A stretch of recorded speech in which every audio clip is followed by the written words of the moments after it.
Hi guys, welcome back to my channel. It's Angela. So I started off the year strong. I did in January. I always do every year. I do every year, just the last couple years. Every last year I did every month. I did a year head spread at the beginning of the year, and just to kind of get to know the Bone Stone and Earth Flesh Tarot, I had did a spread with that. Went through the deck. Every month, I would look at the card, talk about the card, intuitively how it affected my month as it had went. Always at the end of the month. And then this year, I kind of got lazy with it, and I decided to try two separate cards this year, two separate decks. Basically, do the same spread for two separate decks. Which the month of January was very cool because it actually did like a light. One card was like the light side of things, and the other card was like the dark side of things. I don't get that vibe with this one, but I wasn't doing them. I didn't do February or March, and here we are at the end of April. It's April 26, 2022. But I found myself wanting to do it again, and I'm like, okay, so now I need to backtrack. So the next couple of days will be February and March. So this is February's video. The card I pulled for February at the beginning of the year. And I'm sorry, I'm really thirsty tonight. So pause to take a drink. So without further ado, the cards I pulled, and I'm using the, what that was, Dreamkeeper's Tarot by Liz Heston, published by U.S. Games. And where'd it go? Oh my gosh, it's right in front of me.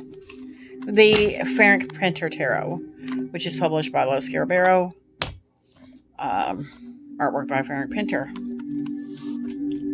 So what I do basically is look over the cards, go over them, let you guys know what my feelings, thoughts are on the card, how it affected my month, and then I go to the book.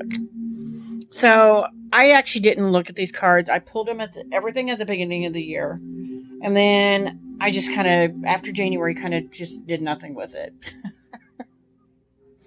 So it's kind of interesting to go back over it 2 months later, almost, effectively 2 months later, and look at what February brought me.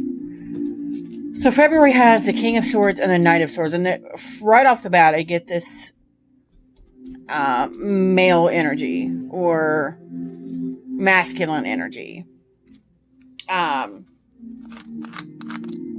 to me, I mean, men can be sensitive, but none of the men in my world are sensitive, if that makes sense. They like to fish. They like to hunt. They like to do manly things. They like to ride Harleys and go hang out in their trucks. I don't know what I'm trying to say, but I think you guys get what I'm trying to say. They're very manly men. And that's, this is, to me, this one kind of speaks to that. These, to me, kind of speak to a softer side of the male or the masculine. Getting in touch with that, maybe not so quite feminine, but not quite full male, full force either. Which I find very interesting. That's what came up right off the bat as soon as I saw these two together.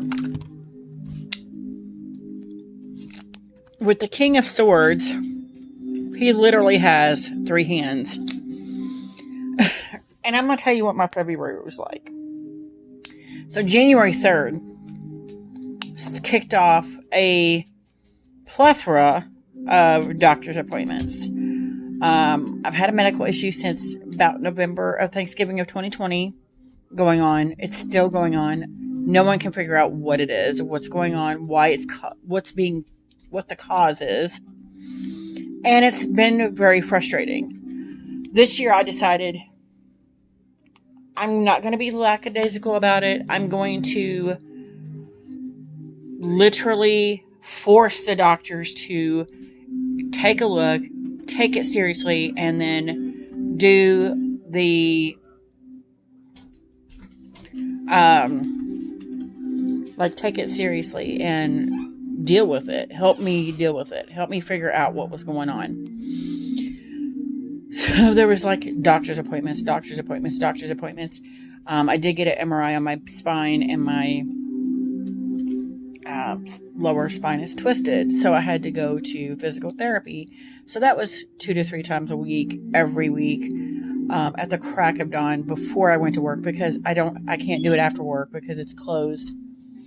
It was just a number of, between doctor's appointments, blood work I was always having to have done, new medications I was being put under, the physical therapy 2 to 3 times a week in the mornings. I was getting no sleep. And it just seems here that the 3 hands is fitting, because it's almost like I needed multiple hands to deal with the multitude of things that was going on in February for me.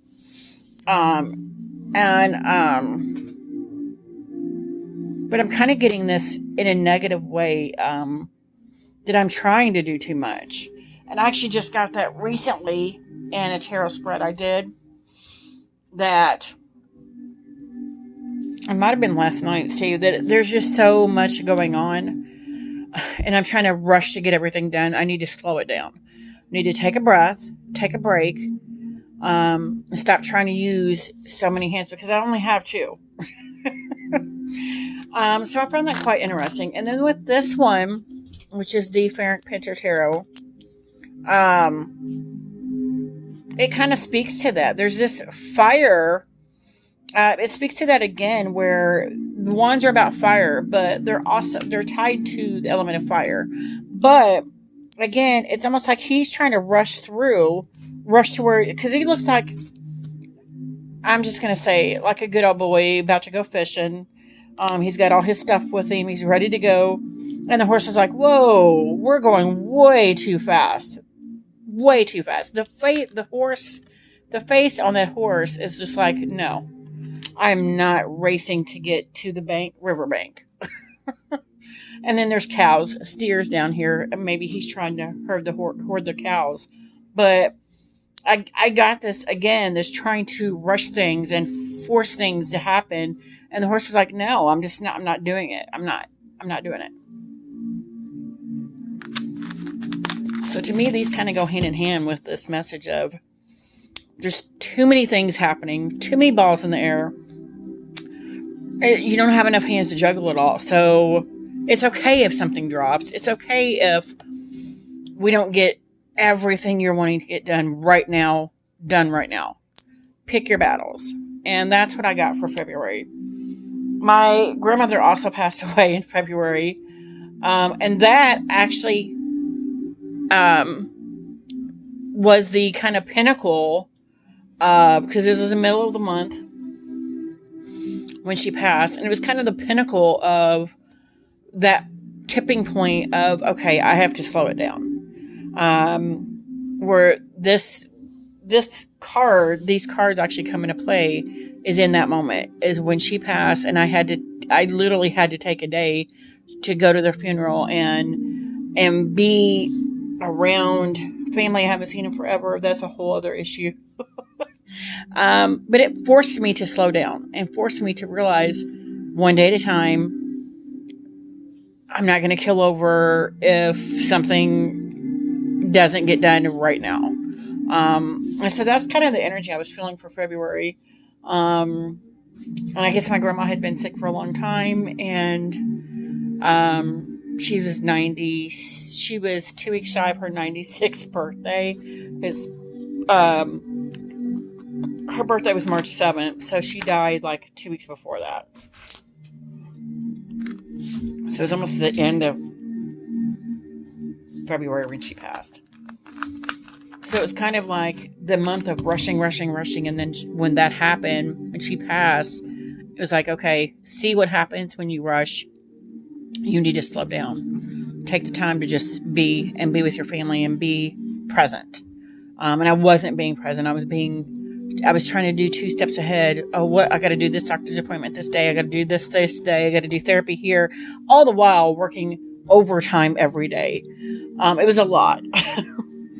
And I'm kind of having to kind of remember that toward the end of this month, is it's not gonna, the end of the world is not gonna happen if you just take a breath. Which I found quite interesting, and I love that. So let's look at the book on the Dream Keeper's Tarot on the King of Swords. If you do not have this book, oh, it goes backwards, I forget. Nope, it goes to the end. Yep. If you do not have the Dreamkeeper's Tarot, the book alone is worth it. The book alone is fantastic, but the cards are beautiful as well, and it is very dreamy like cards. Power of the mind to penetrate into the truth of the matter. A well-dressed, multi-armed man stands beneath an archway. His presence is commanding, confident, and certain. He looks directly at us, indicating his ability to face things head-on. The instruments in his hands illustrate that he is a man of the mind and thoughtfully weighs and considers the consequences of his actions. If after thorough reasoning he concludes action is necessary, he will not hesitate to do what must be done. He wields not only a sword but a pen as well, and is proficient in the art of communication. The written word and discursive thought give him the capacity and power of clear judgment. In a positive aspect, the King of Swords is a courageous leader and a figure for the common good. His mind is highly analytical, brilliant, and precise. His logic and intellect give him the capacity to penetrate into the heart of the matter, understanding the issues and communicating them clearly and effectively. He points upwards, both to represent the power of the mind, but also a call towards overcoming lower desires and seeking higher truths. Above all, he holds steadfast to the ideals of reason, honesty, and knowledge. To this end, he is fair-minded and gives excellent counsel. However, he is unmoved by feelings of pity, and his intellectual approach can come off as emotionally distant and seem cold, inaccessible, and aloof. Turn to him for sound advice, but if you want a shoulder to cry on, you may be better off looking somewhere else. If out of balance, the king archetype can manifest as the tyrant, rigid, controlling, and driven by his lower nature. He can also represent power used for ignoble purposes. He can use his talent to suppress dissent, prop up crumbling institutions and practices, and quell the creative impulses that arise when clinging to oppressive, stultifying, or absolute patterns. The tyrant is in tension with reformers, revolutionaries, and progressives. Divinatory message. When the King of Swords appears in a reading, examine yourself and how his energies are manifesting within and around you. Are you acting the tyrant? Do you need to appeal to your higher nature in order to restore mental balance? The emotions from the equation... once more. His message is to take the kinds of action he might take. Remove the emotions from the equation and see yourself rationally. Tell the truth and find solutions. If you are uncertain of which way to go, look to this king to craft a well thought out plan, which can be executed with a high possibility of success. Keywords: upright, authority, command, reason, logic, intellect, common good. Reverse: tyrant, rigid, controlling, and self-serving. And I know that doesn't speak to what I was saying in here at all, seemingly, but I still stick to that. I went with what the image said. He's got so many hands there. He's got 4 hands. I didn't notice. He's holding the book with one. He's got the pen with the other. He's got something in his hand here, and then he's got a sword in this hand. So he's got 4 hands. You don't need that many hands. Just take a breath, breathe.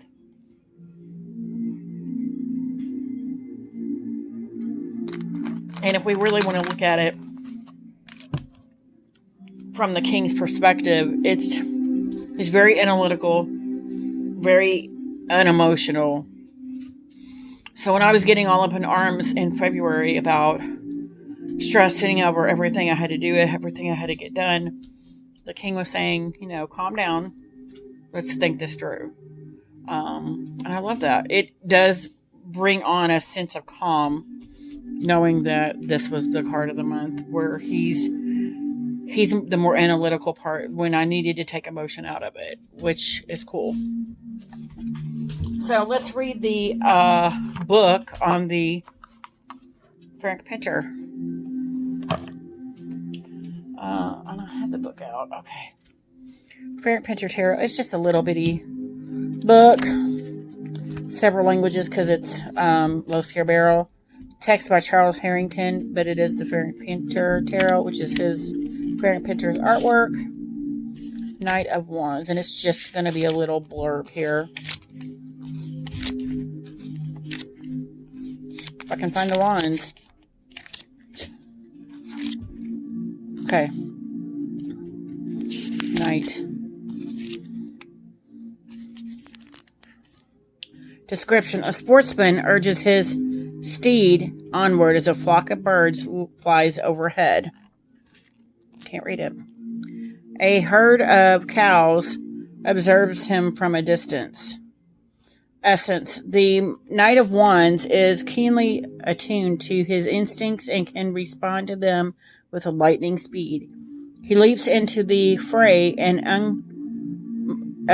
mind unclouded by any doubt. So I find that interesting that this is the Seat of Wands. It's about fire. It's about passion. It's about energy, movement. And he's saying he has an unclouded mind. And then we got the King of Swords. That is the epitome of an unclouded mind, of someone that has his crap together in his mentally.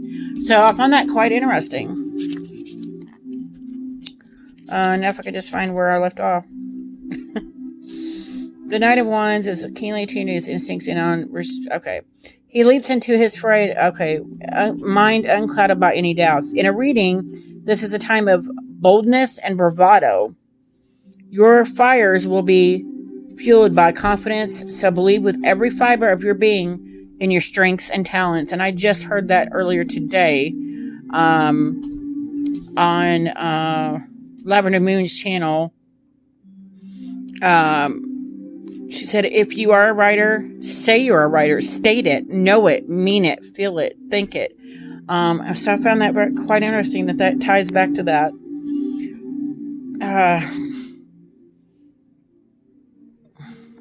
She said author, but yeah.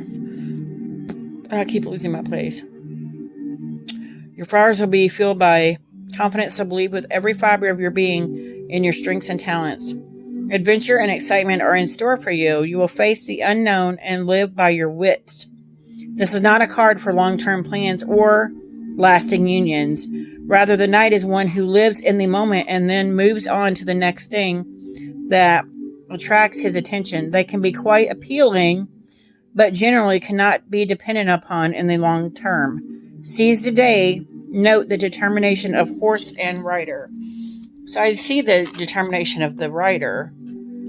He's like, yeah, I'm good to go. And then the horse is like, I'm not so sure. That's what I'm getting from that still. But I find that quite interesting that this is a card of movement. And I've been noticing directionals in the cards more. And notice how the horse and him are actually riding toward the King of Swords. So I find that very interesting as well. So, this was my cards. These were my cards for the month of February. I feel like they tied in quite well. If you guys have any thoughts, concerns, questions, don't hesitate to comment below. If you like this video, give me a thumbs up. If you want to see more, please subscribe. And don't forget to hit that notification button so you're alerted to any future videos. And y'all have a good night.